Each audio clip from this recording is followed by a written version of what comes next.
Ketika perempuan Samaria ketemu dengan Tuhan Yesus, dia memilih waktu yang kosong.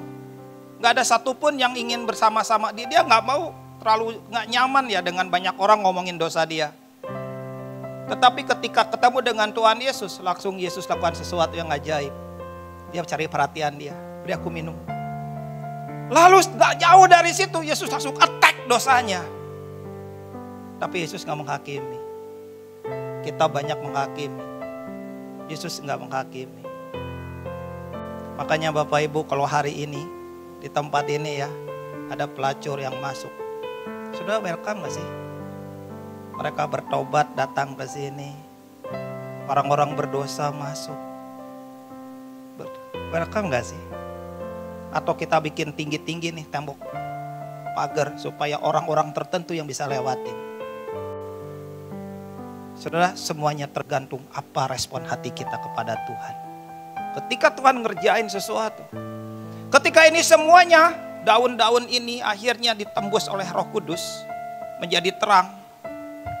Walaupun di sini ada gua yang sangat gelap, Roh Kudus juga akan masuk ke dalam gua itu dan menyingkirkan semua kotoran yang ada dalam gua ini.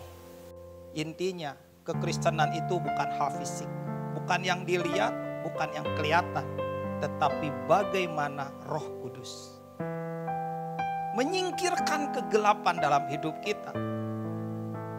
Dan kita saat itu ngapain?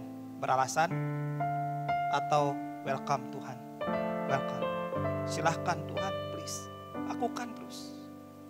Maka lihat hidup seseorang itu bertambah-tambah, bukan karena bertambah-tambah hal fisiknya, bertambah-tambah bagian dalamnya.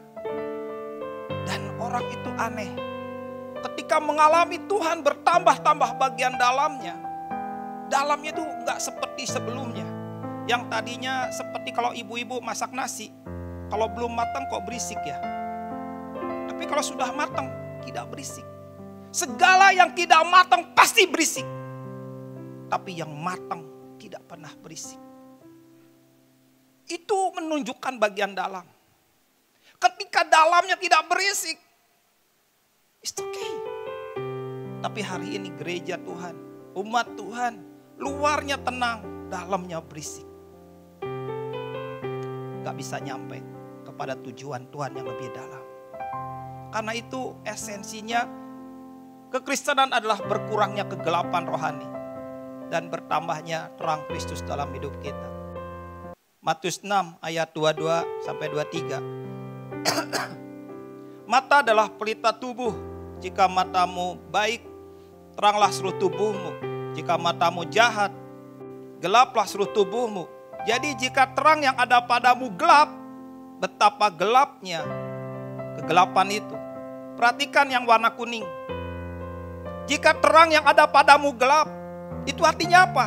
Jika yang ada padamu, terang yang ada padamu menjadi gelap, yang terang jadi berubah hitam, yang tadinya putih menjadi hitam. Alkitab berkata, betapa gelapnya kegelapan itu. Ada sesuatu yang bisa seseorang tuh menjadi terang, tapi ada sesuatu berubah dari terang menjadi hitam. Dan itu terjadi.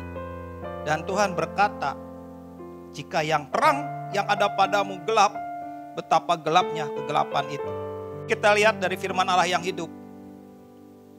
Jika mata kalian suci, maka jiwa kalian akan berseri. Tetapi jika mata kalian diliputi dengan pikiran dan keinginan jahat, maka kalian berada dalam kegelapan rohani. Dan kegelapan rohani itu dapat menjadi pekat sekali. Saudara, hari ini harusnya nggak perlu pakai alasan datang kepada Tuhan. Harusnya sekarang dalam waktu yang saat-saat menentukan ini, tiap-tiap orang menyingkirkan alasan. Jangan berkata kepada Tuhan, Tuhan aku baru beli kerbau. Seperti yang Yesus ceritakan dalam perumpamaan orang-orang berdalih. Aku baru beli ladang, aku baru menikah. Hari ini yang Tuhan cari adalah orang-orang yang menghampirinya. Seperti yang kita Mazmur katakan yang makin lama berjalan makin kuat menuju Sion. Ada satu hati yang bukan menyala tapi begitu berkobar-kobar. Ada satu hati yang begitu kuat cinta kepada Tuhan. Ada satu hati yang begitu membara. Dan mereka berjalan makin kuat menuju Sion. Tapi orang yang mulai tinggal dalam kegelapan rohani, dia akan memunculkan alasan.